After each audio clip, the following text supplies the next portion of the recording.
Classes दोस्तों, नाना classes के YouTube channel पे आपका स्वागत है। तो अब 8:30 के सेशन में शुरुआत करते हैं। राजस्थान के एकीकरण और लोक देवी, जो आपको 8 बजे टेस्ट मिला था, तो सभी विद्यार्थियों ने आंसर की तैयार कर ली होगी। इसकी टॉप 30 क्वेश्चन थे आपको और आपने आंसर लिख लिए होंगे। तो वीडियो को लाइक कर दो और शेयर कर दो अपने दोस्तों में। अगर आप चैनल पे नए हैं तो इसको सब्सक्राइब कर लो। तो टॉप 30 क्वेश्चन की आंसर की थंबनेल कर दो। आपने 30 क्वेश्चन कर लिए। तो अब राजस्थान के एकीकरण और लोक देवी से संबंधित क्वेश्चन थे। पहला क्वेश्चन क्या था? मूठ से पीड़ित व्यक्ति का इलाज किस माता के द्वारा होता है? मूठ से पीड़ित व्यक्ति का इलाज, तो वो माता कौन सी है? बधाना माता। और ये बधाना माता कहाँ की है? कोटा। कोटा के शासकों की कुल देवी भी है बधाना माता। तो मूठ से पीड़ित व्यक्ति का इलाज। दूसरा क्वेश्चन था, निम्न में से किस माता का मंदिर बेड़च नदी के किनारे है? किस माता का मंदिर है बेड़च नदी के किनारे है? अब आपको इतना पता होगा ना कि इनमें से माता कौन सी है वो जो बेड़च नदी जिस जिले में बहती है, उस हिसाब से आपने कॉमन सेंस लगाकर उत्तर दिया होगा। तो इसका सही जवाब है बड़ली माता। ये बड़ली माता कहाँ की है? चित्तौड़गढ़ की, अकोला चित्तौड़गढ़ की बड़ली माता है, इसलिए बेड़च नदी के किनारे। आई माता आपको पता है बिलाड़ा जोधपुर की है। आवरी माता है निकुंभ, ये आवरी माता या आवक माता जैसलमेर की है। और सचिया माता ये भी जोधपुर की है। तो आपका सही जवाब क्या हो जाएगा? बड़ली माता। और बड़ली माता की खासियत इसमें क्या है कि लोग माता की तांती बांधते हैं और मनोती पूरी होते हैं तो लोहे का त्रिशूल चढ़ाते हैं यहाँ पे। तीसरा, सुनेल टप्पा जो मंदसौर जिले का भाग था, राजस्थान में कब विलय हुआ?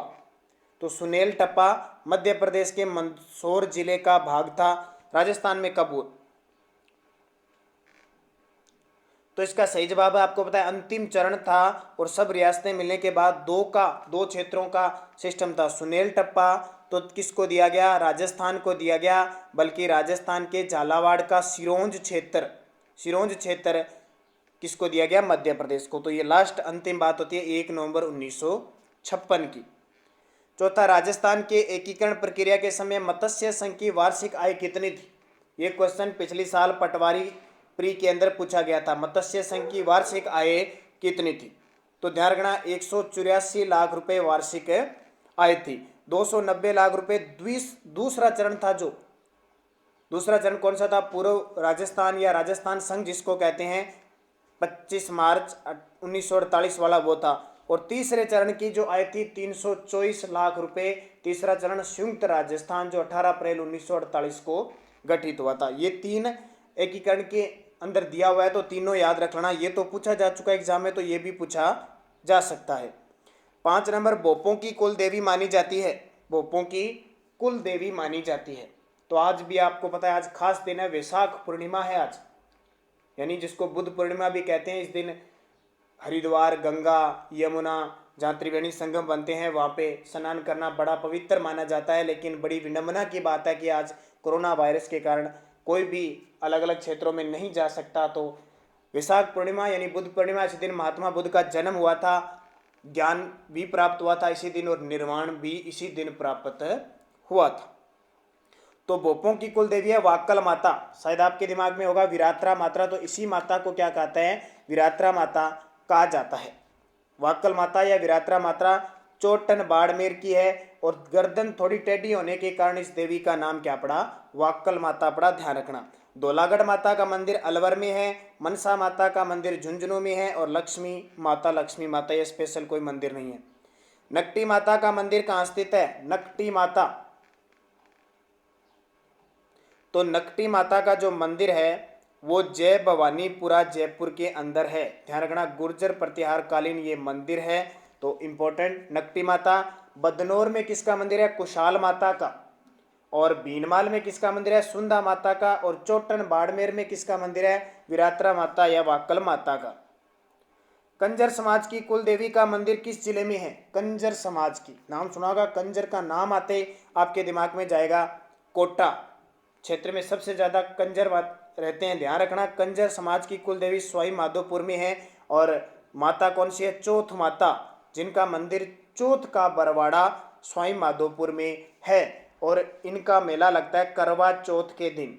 करवा चौथ, अब करवा चौथ कब मनाई जाती है मुझे कमेंट करके जरूर बताओगे, बहुत ही इंपॉर्टेंट है करवा चौथ।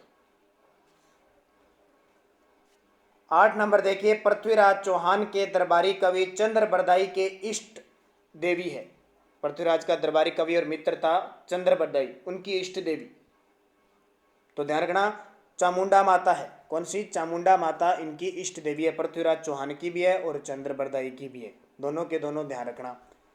अब मुझे ये बताइए, किसी भी विद्यार्थी को अगर ये टेस्ट नहीं मिल रहा है तो वो टेलीग्राम ऐप पर नानक क्लासेज जरूर कर लें, क्योंकि समस्या ये आ रही है कि सर टेलीग्राम ज्वाइन कर लिया लेकिन नानक क्लासेज ग्रुप में कुछ नहीं आ रहा। तो भाई थोड़ा सा ध्यान रखना, ढंग से करना। Nanak classes group study group बना हुआ है, स्टडी अड्डा, उस नाम से करना। नाम करते ही आ जाएगा और उसमें बहुत सारी पीडीएफ वगैरह होगी, वही ज्वाइन करना, दूसरा मत कर लेना, क्योंकि नानक क्लास नाम लगाते और भी आ जाते हैं। तो इस पर 8 बजे टेस्ट मिलता है, आधा घंटा आपको टेस्ट मिलता है। तो 10 मई के बाद हम नई प्रक्रिया शुरू करने वाले हैं, क्योंकि 10 मई तक क्लियर कर लें, उसके बाद में आपको राजस्थान पुलिस और पटवार स्पेशल, बाकी बीएसटीसी रीट सब में काम आएगा। स्पेशल मॉडल टेस्ट शुरू कर रहे हैं और टेलीग्राम पे मैंने उसका शेड्यूल डाल दिया कि संडे के दिन किसका टेस्ट होगा, मंडे के दिन किसका होगा। ये सारा शेड्यूल मैं आपको 10 मई के दिन दोबारा एक वीडियो के माध्यम से बताऊंगा। तो चामुंडा माता हो गई। माउंट आबू के राजस्थान में विलय में किसका महत्वपूर्ण योगदान था? माउंट आबू का राजस्थान में विलय हुआ तो आपको पता है, अब आबू देलवाड़ा को छोड़कर सिरोही का विलय हो गया था 6ठे चरण में, और आबू देलवाड़ा का विलय हुआ था 7वें चरण में। तो गोकुल भाई भट्ट का सबसे महत्वपूर्ण योगदान था। इनको राजस्थान का क्या कहते हैं? गांधी कहा जाता है। ऊपर आपसे क्वेश्चन क्या पूछा था मैंने?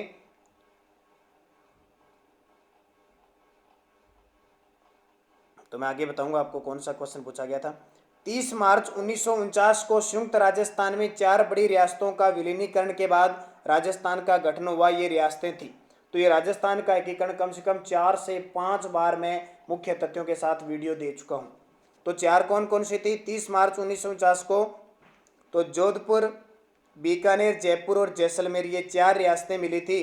कब? 30 मार्च 1949 को। यहाँ लगभग राजस्थान एकीकरण हो चुका था और इसका नाम आता है चौथा चरण वृहत राजस्थान, जिसका उद्घाटन करते हैं सरदार वल्लभ भाई पटेल। कब? 30 मार्च 1949 को। इसलिए 30 मार्च को राजस्थान दिवस बनाया जाता है। और इसके जो राज प्रमुख बनते हैं वो मान सिंह प्रथम, और प्रधानमंत्री बनते हैं हीरालाल शास्त्री, और राजधानी जयपुर। एकीकरण के चौथे चरण के अंतर्गत शिक्षा विभाग किस नगर में रखने का निर्णय हुआ? एक समिति थी पी सत्यनारायण समिति, उसकी सिफारिश पर। तो शिक्षा विभाग है वो बीकानेर में फिक्स हुआ, राजधानी जयपुर में फिक्स हुई, खनन विभाग उदयपुर में फिक्स हुआ, और उसके अलावा कृषि विभाग कहाँ हुआ? भरतपुर में फिक्स हुआ, कोटा में वन विभाग फिक्स हुआ, और जोधपुर में हाई कोर्ट। ये बातें सारी पता होनी चाहिए आपको। चौथे चरण में ये सारा निर्णय लिया गया था। कौन सी समिति? पी सत्यनारायण राव समिति। किस रियासत ने भारत संघ में विलय हेतु विलय पत्र पर राज्य में सबसे अंत में हस्ताक्षर किया था? भारत संघ में विलय हेतु सबसे अंत में। कितना इंपॉर्टेंट क्वेश्चन है, ध्यान रखना। राजस्थान की वह रियासत जो राज्य में सबसे अंत में हस्ताक्षर किए, धौलपुर, और धौलपुर के शासक कौन थे? उदयभान सिंह। अंतिम में हस्ताक्षर करते हैं ये। स्वतंत्रता के समय राजस्थान किस श्रेणी का राज्य था? तो स्वतंत्रता के समय राजस्थान बी श्रेणी का यानी ख श्रेणी का राज्य था। ये ध्यान रखना इंपॉर्टेंट है। सरदार वल्लभ भाई पटेल ने देशी रियासतों को भारत में शामिल होने के विलय पत्र पर हस्ताक्षर करने हेतु कब तक का समय दिया था? क्योंकि ये एकीकरण का सारा विभाग किसके पास था? सरदार वल्लभ भाई पटेल को राजस्थान भारत का एकीकरण करने का श्रेय जाता है। इन्हें भारत के लोहे पुरुष के नाम से जाना जाता है। बहुत ही इंपॉर्टेंट आपके लिए क्वेश्चन है। और रियासती विभाग की जो स्थापना हुई थी जुलाई 1947 में, उसका अध्यक्ष भी किसको बनाया गया था? सरदार वल्लभ भाई पटेल। तो ध्यान रखना 14 अगस्त 1947 तक का समय दिया था। संविधान निर्मात्री परिषद में सर्वप्रथम अपना प्रतिनिधित्व किस रियासत ने भेजा था? संविधान निर्मात्री जो परिषद थी उसमें सबसे पहले प्रतिनिधित्व किस रियासत ने भेजा था? तो ध्यान रखना बीकानेर रियासत ने भेजा था, और बीकानेर के शासक थे शार्दुल सिंह। वृहत राजस्थान की राजधानी क्या थी? अब आपको पता होना चाहिए कि वृहत राजस्थान है कौन सा। अगर ये पता होगा तो अपने आप राजधानी क्लियर कर सकते हो। तो वृहत राजस्थान एकीकरण का चौथा चरण था, और जो 30 मार्च 1949 को घटित हुआ था, उसकी राजधानी थी जयपुर। राजस्थान में सिरोही रियासत का विलय किस मुख्यमंत्री के काल में हुआ? उस समय मुख्यमंत्री कौन थे जब रियासत का विलय हुआ था? तो आपको पता है कि सिरोही का विलय 2 चरणों में हुआ था, छठे और 7वें चरण में। उस समय मुख्यमंत्री थे मोहनलाल सुखाड़िया। कौन थे? मोहनलाल सुखाड़िया। तो ये इंपॉर्टेंट आपके लिए बन जाता है। तो यहाँ थोड़ा ध्यान रख लेना, सिरोही का जब दूसरे चरण का विलय हुआ था तब तो मोहनलाल सुखाड़िया थे, लेकिन सीधा क्वेश्चन पूछा है तो आपको सही जवाब देना है इसका हीरालाल शास्त्री। सिरोही रियासत का विलय हुआ उस समय मुख्यमंत्री थे हीरालाल शास्त्री। जब 1956 वाले में अबू देलवाड़ा का विलय होता है तब मोहनलाल सुखाड़िया होते हैं, तो थोड़ा सा मिस्टेक हो गया, ध्यान रखना, हीरालाल शास्त्री। मत्स्य संघ को किसकी सिफारिश पर राजस्थान में मिलाया गया था? अब ये मत्स्य संघ को मिलाया कब गया था ये भी आपको पता होना चाहिए। तो ध्यान रखना, मत्स्य संघ पहले तो बना 18 मार्च 1948 को, आपको पता है 4 अलवर, भरतपुर और करौली धौलपुर रियासत मिली थी। फिर ये क्या हुआ, डॉक्टर शंकर देव राय समिति बनी और छठे चरण में ये मत्स्य संघ किस में मिला? संयुक्त बृहत राजस्थान में मिला था। कौन सा? डॉक्टर शंकर देव राय समिति की सिफारिश पर। 19 नंबर, देशनोक बीकानेर में करणी माता के मंदिर में चांदी के किवाड़ किसने भेंट किए थे? देशनोक बीकानेर में करणी माता चूहों की देवी, क्वेश्चन बहुत बार एग्जाम में पूछा जाता है। तो चांदी के किवाड़ भेंट किए थे गंगा सिंह ने, बीकानेर के शासक महाराजा गंगा सिंह ने। लेकिन बख्तावर, अलवर का शासक था बख्तावर सिंह, इसने यहाँ पे सोने के किवाड़ भेंट किए थे, सोने के किवाड़ भेंट किए थे, ध्यान रखना। 20 नंबर, केला देवी का मंदिर किस नदी के किनारे है? केला देवी, अब आपको पता होगा ना केला देवी का मंदिर कहाँ पे है, तो आप नदी भी बता सकते हो। तो केला देवी का मंदिर है वो कालीसील नदी के किनारे है, और मंदिर है कहाँ पे? करौली के अंदर है। और ये किस करौली के जो यादव वंश है, यदुवंशी राजवंश की कुल देवी है, ध्यान रखना, बहुत ही इंपॉर्टेंट है आपके लिए। और कहते हैं इस मंदिर के सामने वोहरा की छतरी है, वोहरा की छतरी है। 21 नंबर, किस माता का मूल नाम जयवंती बाई था? किस माता का मूल नाम जयवंती बाई था? ये क्वेश्चन एग्जाम में आ चुका है, ध्यान रखना। तो वो माता कौन सी थी? जीर्ण माता। जीर्ण माता का मूल नाम जयवंती बाई था, जो चौहानों की कुल देवी है, शेखावटी की कुल देवी है, मधुमक्खियों की देवी इन्हें कहा जाता है। और इनका मंदिर रेवासा गांव सिक्कर के अंदर है। किस माता का? जीर्ण माता का। और राजस्थानी लोक साहित्य में इस देवी का जो गीत है वो सबसे लंबा है, और देवी के गीत क्या कहलाते हैं? चिरंजा कहलाते हैं। तो इंपॉर्टेंट है, ध्यान रखना। 22 नंबर, जयपुर के कछवा राजवंश की आराध्या देवी, जयपुर के कछवा यानी कछवा राजवंश की आराध्य देवी, या जिसे कहते हैं अपने इष्ट देवी, ध्यान रखना, कौन सी माता है? तो शीला देवी या अन्नपूर्णा माता इन्हें कहा जाता है। अगर आपसे पूछे कुल देवी तो जमुआई माता है। शीला माता के मंदिर का निर्माण मान सिंह ने करवाया था, बंगाल के केदार से जीत कर लाए थे। जमुआई माता का मंदिर दुले राय ने रामगढ़ में करवाया था, बाद में वो स्थान जमुआ रामगढ़ कहलाता है। चेचक की देवी सेडल माता के नाम से कौन सी माता जानी जाती है? चेचक की देवी और सेडल माता, ये क्वेश्चन भी एग्जाम में आ चुका है। चेचक की देवी है, सेडल माता है, बच्चों की संरक्षिका कहा जाता है, महामाई माता कहा जाता है। तो ध्यान रखना वो माता कौन सी है? शीतला माता। कौन सी माता? शीतला माता। इनका जो प्राचीन मंदिर था, अब शीतला माता के बारे में पूछ लो, गोगुंदा उदयपुर में प्राचीन मंदिर था। वर्तमान सही मंदिर पूछे तो सील की डूंगरी चाकसू जयपुर में इनका मंदिर बना है, और मंदिर का निर्माण स्वयं माधो सिंह प्रथम ने करवाया था। दूसरी बात, खेजरी वृक्ष को शीतला माता मानकर पूजा की जाती है, और एक खंडित मूर्ति के रूप में इनकी पूजा की जाती है। वाहन इनका गधा, पुजारी इनका कुम्हार, और प्रतीक इनका मिट्टी का बर्तन दीपक। खंगारोतो राजवंश की कुल देवी, खंगारोत राजवंश की कुल देवी किसे कहा जाता है? ये कुछ क्वेश्चन वंश से संबंधित है, इंपॉर्टेंट बनते हैं, तो ध्यान रखना वो माता है ज्वाला माता को कहा जाता है, जिनका मंदिर जोबनेर जयपुर में बना है। ये सकराई माता, ध्यान रखना, खंडेल वालों की कुल देवी है, सकराई माता या सकंबरी माता। इनके मंदिर उदयपुर, वाटी, झुंझुनू में भी है, और सांबर जयपुर में भी है। नकटी माता जयपुर की है, जमुआई माता जमुआ रामगढ़ जयपुर की। 25 नंबर, अग्रवाल जाति की कुल देवी कौन सी है? अग्रवाल जाति की कुल देवी, ये क्वेश्चन भी एग्जाम में आ चुका है। तो अग्रवाल जाति की कुल देवी है रानी सती, जिनका मंदिर कहाँ बना हुआ है? झुंझुनू के अंदर बना हुआ है। ये रानी सती आपको पता है इनका जो मूल नाम था वो था, वास्तविक नाम नारायणी बाई था, और इनके पति थे तनधन दास। तनधन दास थे, और लोक भाषा में रानी सती को दादी के नाम से जाना जाता है। 26 नंबर, निम्न में से कौन सी माता रामदेव की शिष्या थी? रामदेव जी की शिष्या, ये क्वेश्चन भी एग्जाम में पूछा जा चुका है। तो रामदेव जी की शिष्या थी आई माता, जिनका मंदिर कहाँ बना हुआ है? बिलाड़ा जोधपुर में बना हुआ है। और कहते हैं कि इस मंदिर में दीपक की ज्योति से केसर टपकती है। तो जो विद्यार्थी बिलाड़ा जोधपुर या जोधपुर से है, मुझे कमेंट करके बताओगे क्या वास्तविकता बात है ये कि दीपक की ज्योति से केसर टपकती है? अगर कोई जोधपुर से बिलोंग करता है या ये इस मंदिर में गया हुआ है। और किस जाति की कुलदेवी है? तो सिरवी जाति की कुलदेवी है ये माता। और इस माता ने एक पंथ चलाया था जिसको कहते हैं डोरा पंथ। क्या कौन सा? डोरा पंथ।